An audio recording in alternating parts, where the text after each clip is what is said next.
Assalamualaikum warahmatullahi wabarakatuh.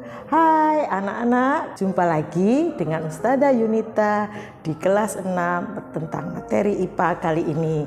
Oke, sebelum kita belajar pada hari ini, marilah kita berdoa terlebih dahulu. Bismillahirrahmanirrahim. Hari ini kita akan belajar tentang tata surya.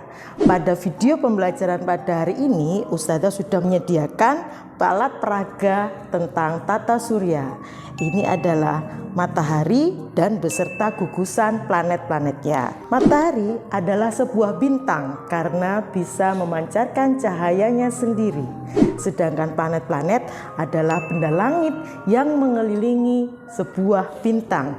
Dan bintang yang terdekat dengan bumi kita yaitu matahari. Pada pertemuan kali ini akan Ustazah jelaskan tentang planet-planet beserta ciri-cirinya.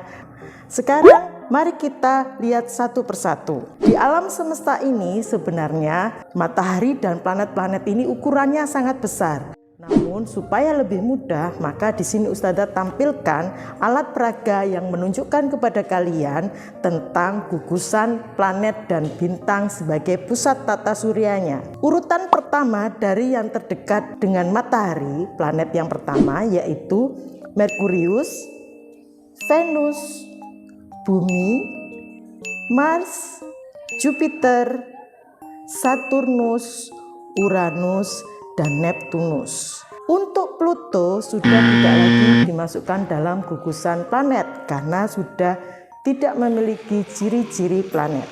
Pertama kita bahas yaitu ciri-ciri planet Merkurius.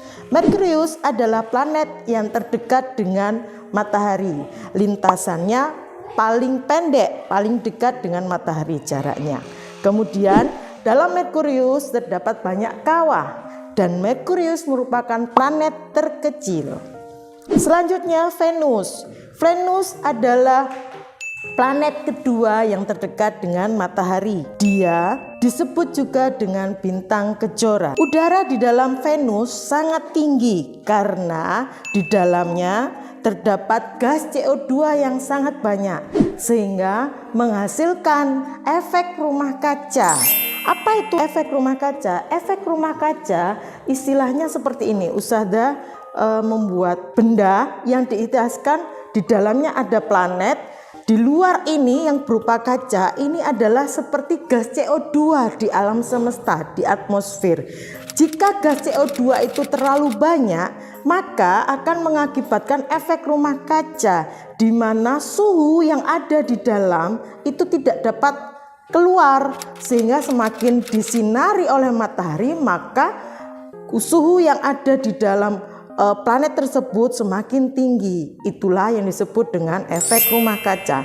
Oleh sebab itu Venus yang merupakan planet kedua, namun jika diukur suhu rata-ratanya, suhu yang tertinggi adalah planet Venus, sehingga planet terpanas di tata surya kita itu adalah Venus, bukan Merkurius. Nah, di antara dua planet Merkurius dan Venus ini sama-sama mempunyai ciri tidak mempunyai satelit. Sedangkan Bumi, Mars, Jupiter, Saturnus, Uranus, dan Neptunus mempunyai satelit. Selanjutnya akan kita bahas tentang Bumi. Bumi adalah tempat makhluk hidup berada. Di sana terdapat air dan atmosfer yang digunakan untuk kebutuhan hidup dari makhluk hidup. Oleh sebab itu, hanya di bumi lah saat ini yang bisa ditinggali oleh manusia dan makhluk hidup lainnya. Sedangkan di planet lainnya masih belum menunjukkan tanda-tanda kehidupan. Planet yang keempat terdekat dengan matahari yaitu Mars. Mars memiliki ciri-ciri berwarna merah dan mempunyai dua satelit yaitu Phobos dan Deimos. Sekarang planet kelima dari matahari yang terdekat, Jupiter. Jupiter adalah planet terbesar. Dia mempunyai 16 satelit dan dia mempunyai satelit yang terbesar yang bernama Ganymede. Rotasi dari Jupiter itu paling cepat. Jadi dia paling besar namun berputarnya sangat cepat. Untuk rotasi dari Jupiter ini membutuhkan waktu 10 jam. Planet keenam yang terdekat dengan matahari adalah Saturnus. Saturnus adalah planet yang dikenal dengan mempunyai cincin yang terdiri dari debu-debu halus. Dia memiliki paling banyak satelit. Satelitnya berjumlah 18 satelit. Selanjutnya Uranus. Planet Uranus yaitu planet yang ketujuh terdekat dari matahari atau yang kedua terjauh dari matahari. Uranus merupakan planet terdingin. Dia berwarna hijau kebiruan. Planet Uranus dikenal dengan planet kembar dengan Neptunus karena ukurannya hampir sama dengan Neptunus. Selanjutnya planet yang paling jauh dengan matahari yaitu planet Neptunus. Planet Neptunus karena dia letaknya paling jauh dengan matahari sehingga revolusinya atau kala revolusinya paling lama karena garis edarnya paling jauh. Ya, Neptunus planet terjauh dan dia disebut sebagai planet kembar dengan Uranus. Oke, itu tadi tentang ciri-ciri planet. Kita akan belajar tentang rotasi dan revolusi. Benda langit, baik itu planet dan satelit, dapat melakukan dua gerakan, rotasi dan revolusi.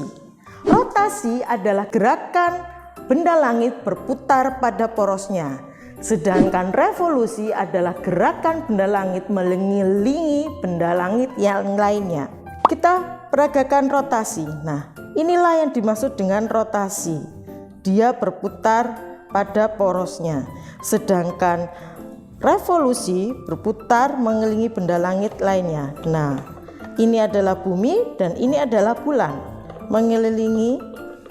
Nah, kita lihat ya, bulan berputar mengelilingi bumi dan bumi juga bisa berputar pada porosnya. Akibat dari dua gerakan ini sangat berefek pada kehidupan manusia sehari-hari. Oleh sebab itu, Ustazah ingin menunjukkan kepada kalian bagaimana sih prosesnya. Ini Ustazah umpamakan sebagai matahari, ini adalah bumi, dan ini adalah bulan sebagai satelitnya. Kita lihat.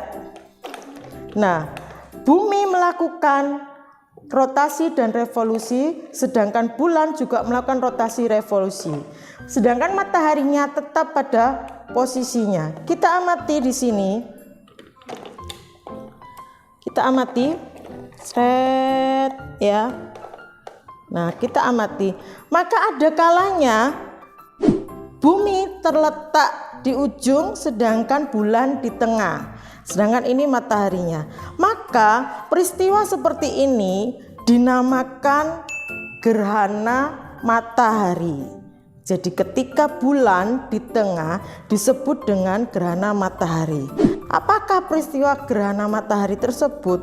Peristiwa gerhana matahari adalah peristiwa di mana tertutupnya cahaya matahari oleh bulan, sehingga cahaya mataharinya tidak sampai ke bumi karena tertutup oleh bayangan bulan. Ada kalanya bentuknya seperti ini, yang di tengah adalah bumi dan sedangkan bulan posisinya di paling ujung. Nah, peristiwa seperti ini dinamakan gerhana bulan.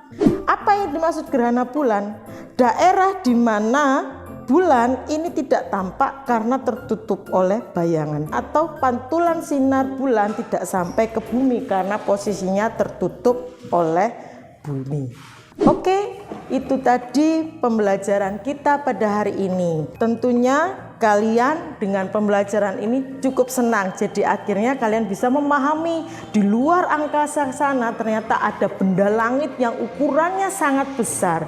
Namun oleh Allah Subhanahu wa taala diatur sedemikian rupa sehingga itu tidak bertabrakan dan tetap pada posisinya masing-masing. Anak-anakku, dengan kita belajar tata surya, maka kita bisa mendapatkan hikmah. Semakin kita cinta dan beriman kepada Allah Subhanahu wa taala, kita semakin meyakini bahwasanya tiada lain selain Allah Subhanahu wa taala yang menciptakan alam semesta dengan seisinya, dengan segala kesempurnaannya, sehingga alam semesta yang begitu besarnya itu bisa diatur sedemikian rupa.